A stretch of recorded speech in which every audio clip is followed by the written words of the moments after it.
Bismillahirrahmanirrahim. Assalamu alaikum everyone. My name is Maya Khan. Welcome back to Maya Science Park. आज की इस video में हम black hole के वो राज जानेंगे जो हर किसी को पता होने चाहिए। यूनिवर्स में एक ऐसी जगह भी मौजूद है जहाँ से रोशनी में बचकर नहीं निकल सकती, लेकिन अगर इंसान उस जगह चला जाए तो क्या होगा? क्या ब्लैक होल हर चीज़ को निगल लेता है या फिर मूवी से हमें कुछ गलत बताया है? ब्लैक होल होता क्या है? नाम सुनकर लगता होगा कि ब्लैक होल स्पेस में बना हुआ कोई बड़ा सा सुराख होगा, लेकिन सच ये ब्लैक होल असल में होल ही नहीं होता। तो फिर इसका नाम होल क्यों है? क्योंकि जब साइंटिस्ट ने इसके बारे में पहली बार सोचा तो उन्हें लगा कि जो भी चीज़ इसके करीब जाती है वो ऐसे गायब हो जाती है जैसे किसी होल में गिर गई हो।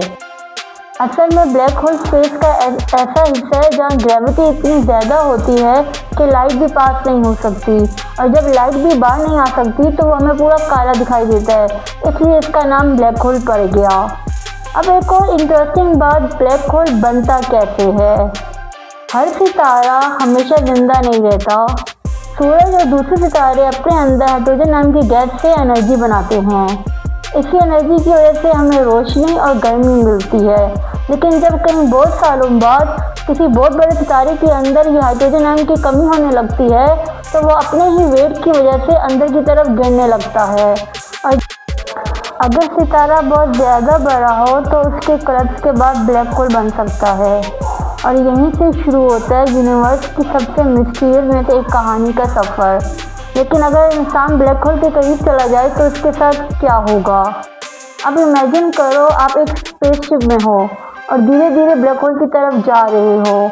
सबसे पहले शायद आपको कुछ भी महसूस ना हो, लेकिन जैसे जैसे आप ब्लैक होल की तरफ जाते जाओगे उस पर ग्रेविटी बढ़ती जाएगी। ग्रेविटी यानी वो ताकत जो चीज़ों को अपनी तरफ खींचती है। सबसे पहले क्या होगा? अब एक बहुत अजीब बात होती है, आपके पैर ब्लैक होल के सबसे ज़्यादा करीब होते हैं और आपका सर उससे थोड़ा दूर। आपके पाँव पर लगने वाली ग्रेविटी आपके सर से थोड़ा ज़्यादा हाई होती है। सोचो एक रबर बैंड को दोनों तरफ से खींच दो तो क्या होगा? वो लंबा होगा। साइंटिस्ट कहते हैं अगर ब्लैक होल बहुत छोटा और बहुत ताकतवर हो तो इंसान के साथ भी कुछ ऐसा ही होता है, यानी इंसानी जिस्म भी स्पैगेटी की तरह लंबा हो चला जाएगा। इस प्रोसेस का नाम स्पैगेटिजेशन कहलाता है। क्या उसके बाद सब खत्म?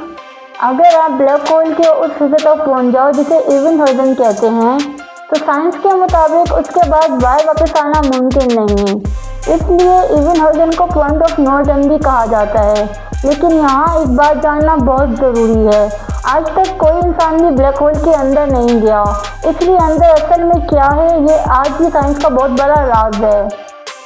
लेकिन एक सवाल, अगर ब्लैक होल इतना ही ताकतवर है तो फिर क्या वो पूरी अर्थ या पूरी यूनिवर्स को निगल सकता है? मूवी देखकर लगता है कि ब्लैक होल एक वैक्यूम क्लीनर की तरह हर चीज़ को अपनी तरफ खींच लेता है, लेकिन साइंस कहती है ऐसा नहीं है। ब्लैक होल सिर्फ उन चीज़ों को अपनी तरफ खींचता है जो इसकी ग्रेविटी में हो। अगर चीज़ बहुत दूर हो तो ब्लैक होल उसको अपनी तरफ नहीं खींच सकता। अब एक बहुत अमेजिंग बात, लेकिन साइंटिस्ट को ब्लैक होल दिखता कैसे है? ब्लैक होल को हम सीधे वे में नहीं देख सकते क्योंकि उससे लाइट भी पास नहीं हो सकती, लेकिन साइंटिस्ट उसके आस पास की गैस और सितारों को देख कर अंदाज़ा लगा सकते हैं कि वहाँ ब्लैक होल मौजूद है। यानी ब्लैक होल को हम नहीं देख सकते, हम उसके असर देखते हैं।